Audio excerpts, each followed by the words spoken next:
ஆண்டவராகிய இயேசு கிறிஸ்துவின் நாமத்தினாலே உங்களுக்கு என்னுடைய அன்பின் நல்வாழ்த்துக்களை தெரிவித்துக் கொள்கிறேன். உயிர்த்திருந்த இயேசு கிறிஸ்துடைய அந்த உயிர்த்தெழுதலின் வல்லமை உங்களையும் உங்கள் குடும்பத்தையும் உங்களுடைய சந்ததியும் என்றென்றைக்கும் பாதுகாப்பதாக, சமாதானத்தை தருவதாக. அன்பான அன்புடைய பிள்ளைகளே, இந்த நாளிலே உங்களுக்கு என்ன பேசணும்?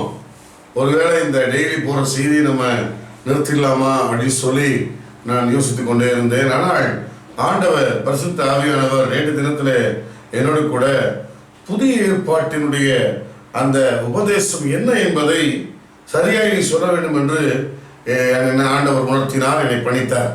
அன்பான கர்த்தருடைய பிள்ளைகளே, நாம் வாழ்கிற இந்த புதிய ஏற்பாட்டு காலம், இந்த கிறிஸ்தவ காலம், இந்த ஆவிக்குரிய உலகம் புதிய ஏற்பாட்டு யுகத்தை சேர்ந்தது.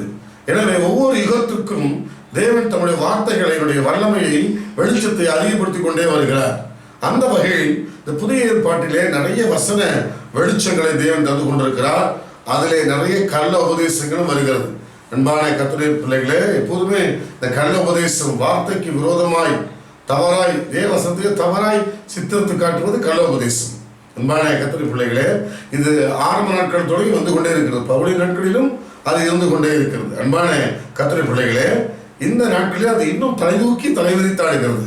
அநேகருடைய உபதேசங்கள் கேட்க பயமா இருக்கு. விசுவாசத்தை விட்டு விலகி தேவனை விட்டு திருப்பி தங்கள் இருதயத்துக்கும் இச்சைக்கும் ஏற்றபடி இன்றைக்கு வார்த்தைகளை பிரசங்கித்துக் கொண்டிருக்கிறார்கள். ஒரு கூட்டம் அதை பின்பற்றி சென்று கொண்டிருக்கிறது. நாம் அவர்களை விட்டு விடுவோம். இதை கேட்டுக்கொண்டிருக்கிற கர்த்தருடைய பிள்ளைகளே, இந்த புதிய ஏற்பாட்டு கால உபதேசம் என்ன, தேவன் எதை சபைக்கு வைத்திருக்கிறார் என்பதை குறித்து பரிசுத்தாவின் உதவியோடு கூட வேதவசனத்தின் அடிப்படையிலே மிக தெளிவாய் உங்களுக்கு நான் போதிக்க போகிறேன். எனவே இந்த தொடர்ச்சியை நீங்கள் தொடர்ந்து கேட்கும்படி அன்போடு கூட கேட்டுக்கொள்கிறேன். பாகம் 1, 2 என்று சொல்லி பரிசுத்த ஆவியானவர் எங்களுக்கு உணர்த்துகிறபடி அவருடைய உதவியோடு கூட இயேசுவின் நாமத்தினால இந்த வார்த்தைகளை தொடர்ந்து சொல்ல போகிறோம். புதிய ஏற்பாட்டினுடைய உபதேசம் என்ன? இந்த புதிய ஏற்பாட்டில் வாழ்ந்து கொண்டிருக்கிற தேவனுடைய பிள்ளைகளே, இன்றைக்கு நிறைய வித்தியாசமான விதவிதமான பிரசங்கிமார்கள், நூதன பிரசங்கிமார்கள் எழுப்பிவிட்டார்கள்.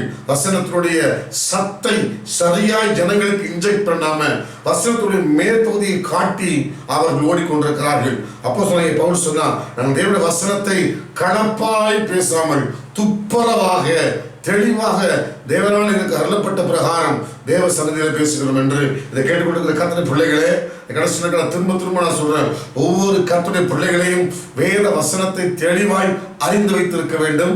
வேதத்தை தெளிவாய் அறிந்து வைத்திருக்க வேண்டும். அன்பான கர்த்தருடைய ஜனங்களே, நீங்கள் வேத வசனத்தில் ஆழமா நல்லா போக போக போக தேவனை புரிந்து கொள்ள முடியும்.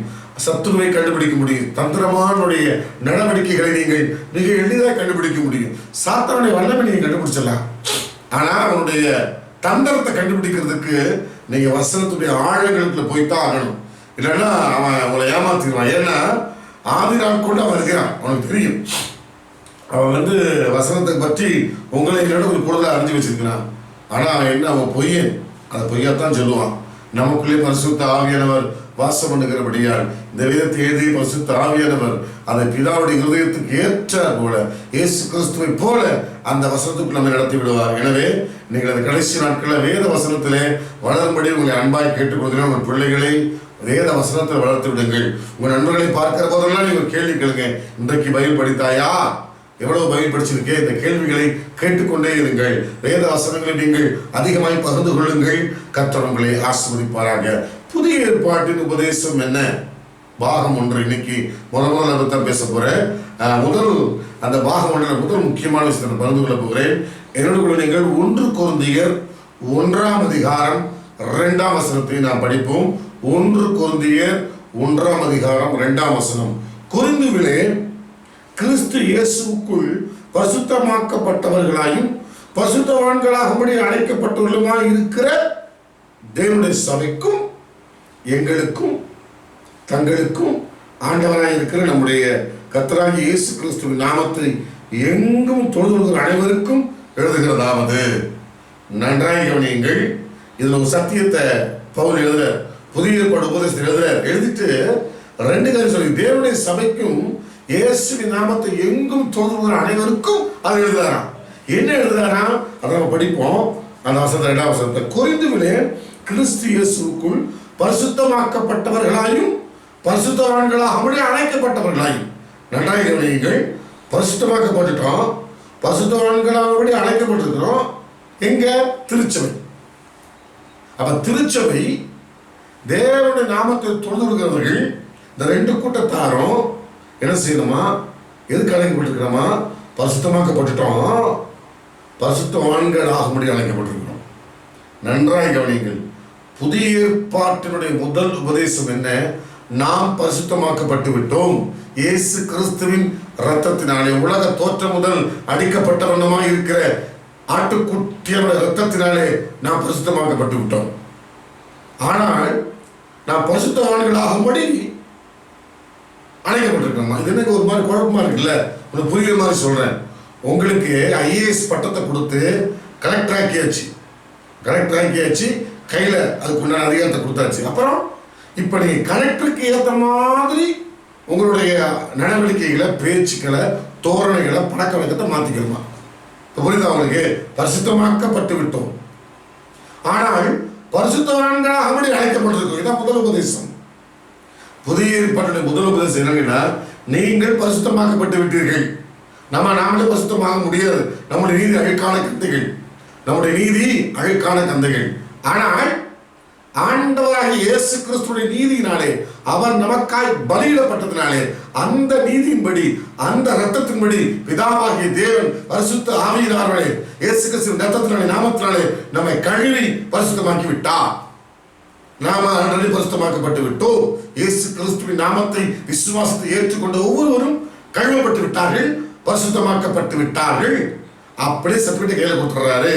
ஆனா பரிசுத்தவானாய் மாறும்படி, பரிசுத்தவான்கள் ஆகும்படி அழைக்கப்பட்டிருக்கிறோம். அப்ப என்ன செய்யணும்? பரிசுத்தமாக்கப்பட்டாச்சு. ஆனா உங்களுடைய ஓட்டம், நீங்க பரிசுத்தவானா மாறதுக்கு ஒரு தகுதியை வளர்த்துக்கணும். இன்னைக்கு அதை பத்தி பேச சபையில பேசுனீங்க பாருங்க, சாத்தான தந்திரத்தை பாருங்க. இன்னைக்கு திருச்சபையில பரிசுத்தத்தை பத்தி பேசவே முடியாது.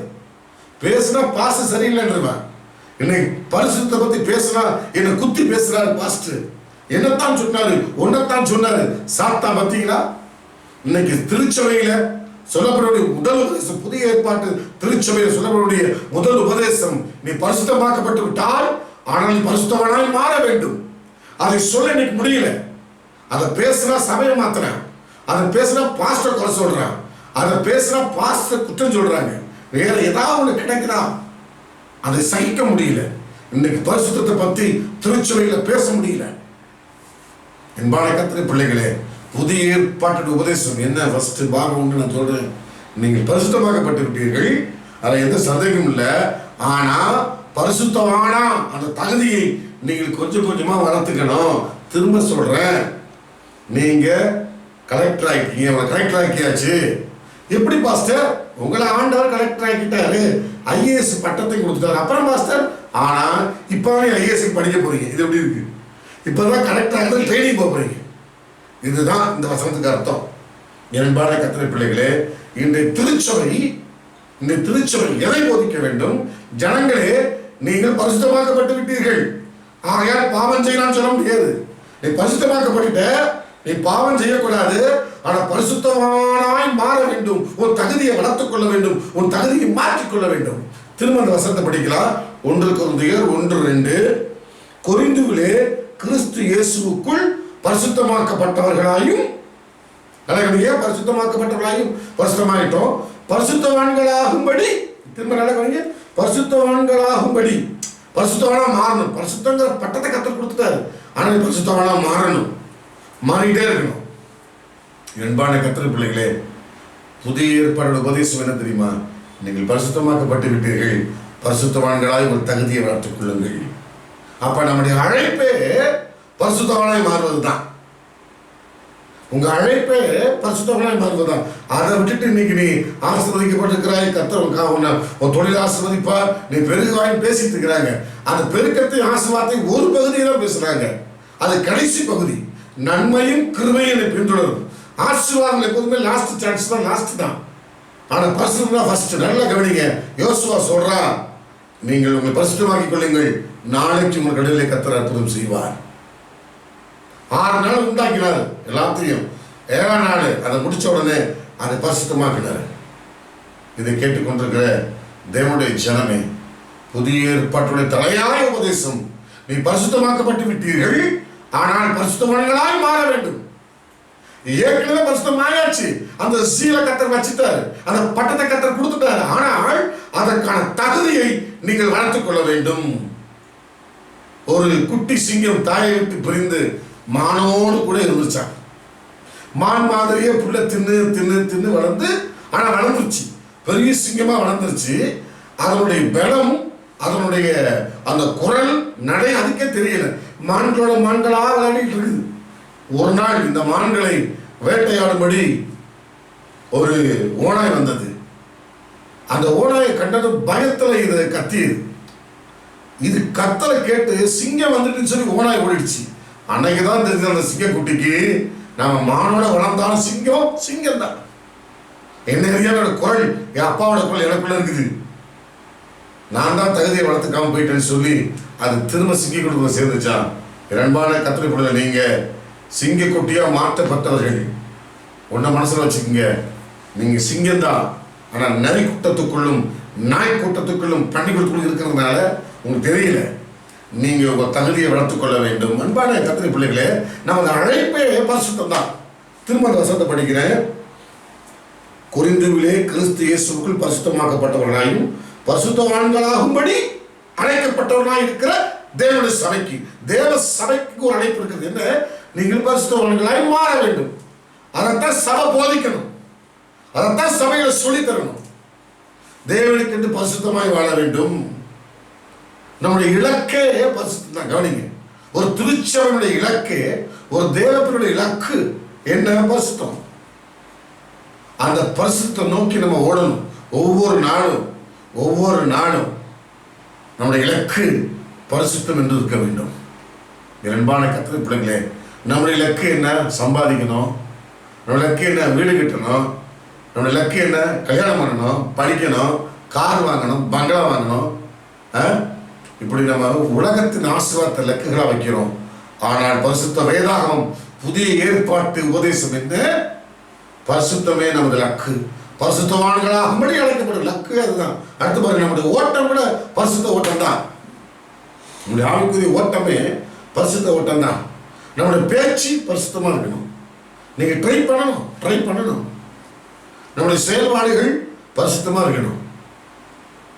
பரிசுத்தம்னா நீங்க அனைவரும் என்ன நினைச்சுக்கிறோம் அப்படின்னு கேட்டீங்கன்னா, நம்ம சில பெண்டிகாஸ்ட் சில வச்சிருக்கிறோம். இந்த பொய் பேசக்கூடாது, திருடக்கூடாது, 10 கட்டளை இருக்குல்ல, அதை வச்சுக்கிட்டு அதை செஞ்சாலே பரிசுத்தம் வச்சுட்டு இருக்கிறாங்க. அது பரிசுத்தத்தினுடைய அரிச்சுவடி. 10 கட்டளைகள், நியாயப்பிரமாணத்தில் 10 கட்டளை என்பது பரிசுத்தத்தினுடைய அரிச்சுவடி. அரிச்சுவடி படிச்சுட்டா டிகிரி கிடைச்சிருமா? அதுக்கப்புறம் எத்தனை கிளாஸஸ் போக வேண்டியிருக்கு, படிப்பு எத்தனை படிப்பு, அதை முடிச்சா தானே வேலைக்கு போக முடியும். அதே போலத்தான் அன்பானவர்களே, பரிசுத்தம் பேச்சு, பரிசுத்த செயல்பாடு, பரிசுத்தமான நினைவுகள், அது நமக்கு வரணும். பரிசுத்தமான நினைவுகள், அதுபோல பரிசுத்த வளர்ச்சி வரணும். இன்னைக்கு நம்ம என்ன பண்றோம்? 10 நாள் நல்லா இருக்கிறோம், 10ஆவது நாள் பாவத்தில் விழுந்துறது. அப்புறம் மனைவி கட்டி ஜெபம் பண்ணி 10 நாள் நல்லா போறது, மறுபடியும் பாவத்தில் விழுந்துறது. 1 மாசம் நல்லா போறது, அப்புறம் பாவத்தில் ஆண்டவரே மன்னிச்சிருங்க அப்படிதான் ஓடிட்டு இருக்கு. இல்ல, பரிசுத்தம் வளர வேண்டும். அதுதான் பரிசுத்தம். பரிசுத்த பெருக்கம், எங்க பார்த்தாலும் பரிசுத்த பெருக்கம் உண்டான வீட்டுல, நம்முடைய குடும்பத்துக்குள்ள பரிசுத்தம் பெருக வேண்டும். அன்பான கர்த்தருடைய பிள்ளைகளே, 1 தெசலோனிக்கேயர் 5ஆம் அதிகாரம் 23ஆம் வசனத்திலே அப்போஸ்தலனாகிய பவுல் இப்படிதான் சொல்றான். 1 தெசலோனிக்கேயர் 5ஆம் அதிகாரம் 23, சமாதானத்தின் தேவன் தாமே உங்களை முற்றிலும் பரிசுத்தமாக்குவாராக. சமாதானத்தின் தேவன் தாமே உங்களை முற்றிலும் பரிசுத்தமாக்குவாராக. உங்கள் ஆவி ஆத்துமா சரீரம், உங்கள் ஆவி ஆத்துமா சரீரம் முழுவதும் நம்முடைய கர்த்தராகிய இயேசு கிறிஸ்து வரும்போது குற்றமற்றதாய் இருக்கும்படி காக்கப்படுவதாக. திரும்ப சொல்றாங்க, நம்மள பிதாவாகிய தேவன் இயேசு கிறிஸ்துவின் கண்ணாடி வழியா பார்த்து அவர் பட்ட பாடைகளை வச்சு நம்மளை பரிசுத்தமாக்குன்னு சொல்லி டிக் பண்ணிட்டாரு. பரிசுத்தர், ஆமா பிதாவே, நான் அவருக்குள்ள போயிட்டு உங்க அன்பை உள்ள கொண்டு போறேன்னு ரோமர் 5:8 உள்ள வந்துட்டாரு. இப்ப நீங்க பரிசுத்தவான் ஆயிட்டீங்க. ஆனா உங்க தகுதி பரிசுத்தவான், ஆனா உங்க செயல்பாடுகள், உங்க நோக்கம், உங்க ஓட்டம், உங்க நினைவு, உங்க செயல்பாடு, உங்க பேச்சு எல்லாமே பரிசுத்தமா இருக்க வேண்டும். பரிசுத்தமானா நீங்க மாறணும். எல்லாத்துக்கும் கத்த கொடுத்துட்டாரு. உலகத்துல நீங்க படிச்சு முடிச்சா தான் பட்டம், படிச்சு முடிச்சா தான் தகுதி அறிவிப்பு. ஆனால் ஆவிக்குரிய அந்த தகுதி அறிவிப்பு கொடுத்துட்டாரு பரிசுத்தவான்னு. உங்க தகுதி பரிசுத்தமும் ஆக்கிட்டாரு. அதுக்கு ஏற்ற மாதிரி நடந்துக்கப்பா அப்படிங்கிறார். அதுக்கு ஏற்ற மாதிரி நடந்துக்க. சிலர் சொல்லுவாங்க பிள்ளைகளை பார்த்துப்பா கொஞ்சம் மூத்த பிள்ளை பொறுப்பாக நடந்துக்க அப்படி சொல்லுவாங்கல்ல. பொம்பளை பிள்ளை கொஞ்சம் பொறுப்பாக நடந்துக்க. அது மாதிரி தான் ஆண்டவர் சொல்றாரு, நான் உன்னை பரிசுத்தமாக்கிட்டேன், ஆனால் நீ பரிசுத்தமான மாற்றிக்கணும் ஒன்று. இதுதான் சபைக்கு சொல்லப்படுது. என்பான கத்திர பிள்ளைகளே, எவ்வளோ ஒரு ஆழமான அற்புதமான விஷயம். நான் உன்னை பரிசுத்தமாக்கி விட்டேன், நீ பரிசுத்தமான உன்னை நடவடிக்கையை மாற்றிக்கொள். இதுதான் புதிய ஏற்பாட்டுடைய முதல் உபதேசம், பரிசுத்தம். இன்றைக்கு பரிசுத்தை பற்றி பேச முடிகிறதா? பரிசுத்தை பற்றி பேசினாலே காலை பொத்திக்கிறோம். கேட்டால் குற்றம் சொல்றாரு, குறை சொல்றாரு. பாஸ்ட் உன்னைத்தான் சொல்றாரு, என்னத்தான் குத்திக்க. ஆமையா உன்னைத்தான் குத்தி கேட்டு ஒரு பாஸ்ட். ரோட்ல போறவனையும் பேச முடியும், உன்னைத்தானப்பா பேச முடியும். நீ தானே சர்ச்சுக்குள்ள உட்காந்துருக்கிற உங்களுடைய ஆத்மாவுக்கு உத்தரவாதி. இதை கேட்டுக்கிட்ட கத்திர பிள்ளைகளே, உன் வேதத்தை சிரிச்சித்து போதிக்கிற மனுஷன் பாக்கியவான். ரத்தம் சிந்தாதவருடைய பட்டயத்தை அடக்கிக் கொள்கிறவன் சபிக்கப்பட்டவன். ஆண்டவர் எவரை நேசிக்கிறார் அவரை சிரிச்சிக்கிறார். சிரிச்சிக்கப்படாது என்றால் வேசியின் பிள்ளைகளாக இருப்பீர்கள். இன்றைக்கு சத்தியத்தை சரியாய் போதிக்கப்படவில்லை. என்பான கத்திர பிள்ளைகளே, திருச்சபையிலே 20 ஆண்டுகளுக்கு முன்பாக எல்லா பெந்தெகோஸ்தே திருச்சபைகளிலும் ஆராதனைக்கு முன்பு பாவ அறிக்கை என்று ஒன்று இருக்கும். இன்றைய திருச்சபைகளிலே அது சுத்தமா இல்லை. திருவிருந்து டைம்லயாவது கொஞ்சம் அழுது ஒப்பு கொடுத்தாங்க. இன்னைக்கு திருவிருந்தும் ரொம்ப ஃபாஸ்ட். எப்ப ஃபாஸ்ட் திருவிருந்த ரொம்ப லேட்டாக இருப்பான். சீக்கிரம் கொடுத்துட்டா அப்படி தூக்கி போட்டா காய்ச்சி பிடிச்சிக்கலாம். அப்படிதான் எனக்கு ஆகி போச்சு. இன்னைக்கு முழங்கால் போட்டு ஒரு அரை மணி நேரம் அழுது ஒப்பு கொடுத்து கூட திருவிருந்து எடுக்கிறதுக்கு மனிதனுக்கு மனமில்லை, நேரம் இல்லை. பரிசுத்தங்கிறது திருச்சபைக்கு தூரமா போயிடுச்சு. ஆனால் புதிய ஏற்பாட்டுடைய திருச்சபையுடைய முதல் உபதேசம் முதல் என்னன்னு கேட்டீங்கன்னா பரிசுத்தம், பரிசுத்தம், நீ பரிசுத்தவனாய் மாற வேண்டும். இதை கேட்டுக்கொண்டிருக்கிற கத்திர பிள்ளைகளே, உங்களை கற்புள்ள கன்னிகையாக கிறிஸ்து என்னும் புருஷனுக்கு நான் ஒப்படைக்க வேண்டும் என்று பவுல் அங்கலாய்க்கிறான். இன்னைக்கு பரிசுத்தத்தை பற்றி பேசுவதற்கு இல்லை. இதை கேட்டுக்கொண்டிருக்கிற கத்திர பிள்ளைகளே, உங்களுடைய வாழ்க்கையை பரிசுத்தமாக்குங்கள். ஒவ்வொரு நாளும் இரவு படுக்கிறதுக்கு முன்பு ஜபங்களை முடிச்சுட்டு உங்களை நீங்களே ஆராய்ந்து பாருங்க. இந்த காலம் தொடங்கி நைட்டு வரைக்கும் ஏதாவது கர்த்தருக்கு பிரியமில்லாத செஞ்சிருக்கிறேன்னா ஒரு நிமிஷம் ஆராய்ந்து பார்த்து அழுது ஒப்பு கொடுத்து ஜெபம் பண்ணிட்டு போய் டெய்லி இது செய்யுங்க. காலையில் எழுந்து ஜெபிச்சுட்டு வெளியில போகும்போது, ஆண்டவரை இன்றைக்கு உமக்கு பிரியமில்லாத சித்தமில்லாத இதெல்லாம் செஞ்சிடக்கூடாது ஆண்டவரே. என் நாட்களை, என் பேச்சில், என் கண்ணில், பார்வையில உங்களை துக்கப்படுத்துற காரியம் வேண்டாண்டவரே அப்படி சொல்லிட்டு போங்க. இப்படி சொல்லி சொல்லி பயந்து எப்பொழுதும் பயந்து இருக்கிறவன் பாக்கியவான். தன் இருதயத்தை கண்டுபடுத்துகிறவன் எளிதில் தீங்கில் விடுவான். இப்படி பயந்து பயந்து ஜெபிக்க ஆரம்பிச்சீங்கன்னா பரிசுத்தம் தன்னால வந்துடும். பரிசுத்தம் ஒரே நாள் கர்த்தர் துப்பு கொடுத்து பரிசுத்தவான் சிந்தையை மாத்திரத்துக்கு இது என்ன ரோபாவா சிப்ப மாத்திரத்துக்கு இல்லை. நீங்கள் நானும் தேவசாயில உண்டாக்கப்பட்டிருக்கிறோம். நாமளா விரும்பி ஆண்டவரை போல வாழ பரிசுத்தமாக விரும்புகிறார். அந்த விருப்பம் உங்களுக்குள்ள வரணும். இதைத்தான் புதிய ஏற்பாட்டுடைய உபதேசம். என்பான கத்திர பிள்ளைகளே, புதிய ஏற்பாடு உபதேசம் செய்ததான இன்னைக்கு அதான் பேசுறாங்க. என்னென்னமோ பேசுறதுக்கு பரிசுல பணம் வருதுங்கிறான், தண்ணீர் காணாம ஒரு ரசமா மாறுதுங்கிறாங்க. ரொம்ப எச்சரிக்கையா இருங்க என் அன்பான கத்திர பிள்ளைகளே. புதிய ஏற்பாட்டு உபதேசம் திருச்சபை பரிசுத்தவான்களை உருவாக்க வேண்டும், பரிசுத்தவான்களை மாற்ற வேண்டும். இன்னைக்கு அப்படி பேசுறா. திருச்சபை எதற்கு? ஜனங்களை பரிசுத்தவான்களா மாற்றணும். நல்லா படிச்சு பாருங்க. 1 Corinthians 1:2 திரும்ப திரும்ப படிங்க. கிறிஸ்து இயேசுவுக்குள் பரிசுத்தமாக்கப்பட்டவர்களும் பரிசுத்தவான்களாக அழைக்கப்பட்டவருமாய் இருக்கிற திருச்சபை. திருச்சபை எதை போதிக்கணும்? ஜனங்களை பரிசுத்தத்துக்குள் நடத்த வேண்டும், பரிசுத்தத்துக்குள் எச்சரிக்க வேண்டும். அதான் நீ திருச்சபை செய்யணும். திருச்சபை செய்ய மறந்து விட்டன. திருச்சபை செய்ய அப்படி செய்கிற போதகரை குற்றப்படுத்துகிறார்கள். அதை அவனும் பேசிட்டு வாய எங்க ரொம்ப பேசினா காணிக்கை தர மாட்டாங்க. உண்மை அதானே? ரொம்ப பேசுறாருப்பா, காணிக்கை கட் பண்ணுவோம்.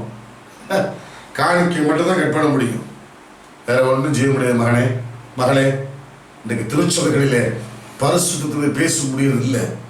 ஆனால் திருச்சபை ஜனங்களை பரிசுத்தவான்களா மாற்றணும். அதுதான் திருச்சபை வச்சிருக்கிறார். விதாபகர் என்ன சொல்றாரு? நான் என் குமாரனை சிலுவையில பலியா கொடுத்து அந்த ரத்தத்து மூலம் நான் ஜனங்களை பரிசுத்தமாக்குறேன் ஆக்கிட்டேன். இப்படி உள்ள வர்றவங்களை அதுக்கு ஏற்ற மாதிரி பரிசுத்தவான்களா மாத்துங்கப்பா. அதுக்கு தான் பாஸ்டர்ஸ் இருக்கீங்க.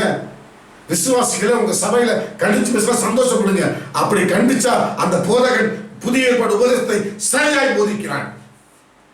உங்களை கண்டிச்சு திருத்தல சந்தோஷப்படுங்க. நீதிமான தலையில குட்டட்டும், அதை என் கை அல்ல தட்டுவதில்லை, என் சிரசுக்கு அது எண்ணெய் போல இருக்கும். உங்க பாஸ்டர் உங்களை கண்டிச்சு பேசினார்னா அவர் புதிய உபதேசத்தை சபையை சரியாய் செய்கிறார். ஒரு திருச்சபையினுடைய வேலையே பரிசுத்தமாக்கப்பட்ட ஜனங்களை பரிசுத்தவான்களா மாற்றணும். அதைத்தான் போதிக்கணும், அதைத்தான் திணிக்கணும், அதைத்தான் சொல்லணும், அதுக்குள்ள தள்ளணும். அதுதான் சபையுடைய வேலை. இதான் புதிய ஏற்பாட்டினுடைய உபதேசம். எனவே அன்பான கர்த்தருடைய பிள்ளைகளே, பரிசுத்த வாழ்க்கை குறித்து நீங்க பயப்படாதீங்க. பரிசுத்தமா வாழலாம் நினைக்காதீங்க. பரிசுத்தம் என்பது தேவனை வெளிப்படுத்தக்கூடிய காரியம். அதனால தான் பிசாசை பெருசா காட்டுறான். கவனிங்க, ஜெபம் தேவனது வல்லமையை வெளிப்படுத்தும், பரிசுத்தம் தேவனையை வெளிப்படுத்தும். பரிசுத்தம் தேவனை வெளிப்படுத்தும். அதனால தான் பரிசுத்தம் என்கிற காரியத்தை ஜனங்களுக்குள்ள பிசாசு பயமா வச்சிருக்கிறான். ஏன்னா அவனுக்கு தெரியும் பரிசுத்தம் வந்துட்டா தேவன் வெளிப்பட ஆரம்பிச்சுக்குவாரு, அது அவன் இருக்க முடியாது. சொல்றாங்க பிசாசு, கல்லற பிசாசு என்ன சொன்னா, அவர் கடற்கரையில காலை வச்சார் இயேசு. கடல் இருக்கிற பிசாசுக்கு சாக்கடிக்குது. அங்கே வந்து சொல்றான், என்னை வேதனைப்படுத்தாது, எனக்கு உனக்கும் என்ன, நீ தேவனுடைய பரிசுத்தர். அந்த பரிசுத்தம் அவனை பிசாசை வேதனைப்படுத்தும். இதை கேள்வி கொடுக்கிற கர்த்தருடைய பிள்ளைகளே, நீ பிசாசை பழிவாங்க நினைக்கிறீங்களா? அவனை வேதனைப்படுத்தணுமா? நீ பரிசுத்தமா வாழ்ந்தா வேதனைப்பட ஆரம்பிச்சிருவான். அதெல்லாம் பரிசுத்தம்னா பெரிய ஒரு ஸ்கிரீன் போட்டு வச்சுட்டான். பயப்படாதீங்க. பரிசுத்தம் என்பது தேவனை வெளிப்படுத்தக்கூடிய காரியம். பரிசுத்தம் வாழ்றதுனா என்ன? தேவனை உள்ள கொஞ்சம் கொஞ்சமா அனுமதிக்கிறது. பரிசுத்தம்ன்றா தேவனை, பரிசுத்த வாழ்க்கையில் தேவனை உள்ளுக்குள்ள கொஞ்சம் கொஞ்சமா அழைப்பு கொடுக்கிறது, அனுபவிக்கிறது, உள்ள நமக்குள்ள ஏற்றுக்கொள்வது. பரிசுத்தம் என்பது நாம் தேவனை போல மாறுவது, தேவனை நமக்குள் கொண்டு வருவது. அப்படி கொண்டு வந்து எல்லாமே மாறிடும். பிரியமான பரிசுத்தம் கர்த்தருடைய பிள்ளைகளே, நம்ம பேரே பரிசுத்தவான்கள். பரிசுத்தவான்களுக்கு ஏற்றபடி வீசி தர வேண்டாம் என்று பவுல் சொல்றான். பரிசுத்தவான்களுக்கு ஏற்றபடி நமக்கு ஏற்றது மாதிரி நமக்கு அந்த மாதிரி பேர் சொல்லப்படக்கூடாது. நாம் பரிசுத்தவான்கள். வேசித்தனம் நமக்கு வேண்டாம், வேசித்தனம் வேண்டாம், உபச்சாரம் வேண்டாம். பரிசுத்தவானுக்கு ஏற்றபடி பரிசுத்தமாக அப்படிங்கிறான். என் அன்பான கர்த்தருடைய பிள்ளைகளே, புதிய ஏற்பாட்டு உபதேசம் என்ன? திருச்சபை ஜனங்களை பரிசுத்தவான்களை மாற்ற வேண்டும், அதற்குள் தள்ள வேண்டும். இது மண்ணை நிறுத்திக் கொள்ளுங்கள். பிள்ளைகளுக்கு, உங்களுக்கு, குடும்பத்திற்கு பரிசுத்தத்தை குறித்து உணர்த்துங்கள், பேசுங்கள், சிந்தியுங்கள். கர்த்தர் உங்களை ஆசீர்வதிப்பார். நான் உங்களுக்காக ஜெபிக்கட்டும்.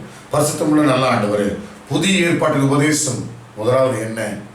பரிசுத்தமாக்கிட்டீங்க, ஆனால் அதுக்கு ஏற்ற மாதிரி பரிசுத்தவான்களாக மாறணும். திருச்சபை அந்த வேலையை தான் செய்யணும், அதை தான் போதிக்கணும், அதை தான் பேசணும், அதையே நினைக்க வைக்கணும், அதையே தூண்டணும். ஆனால் இன்னைக்கு சபையில் அது இல்லை. இனி வருகிற நாட்களில் அப்படிப்பட்ட சபைகள் வளர்வதாக, பெருகுவதாக, ஜனங்களை ஏற்றுக்கொண்டு பரிசுத்த ஓட்டத்திலே ஓடுவார்களாக. இந்த வார்த்தையோட உள்ளங்களில் இறங்கட்டும். இயேசு கிறிஸ்துவின் நாமத்தில் பிதாவே, ஆமென். கர்த்தர் உங்களை ஆசீர்வதிப்பாராக.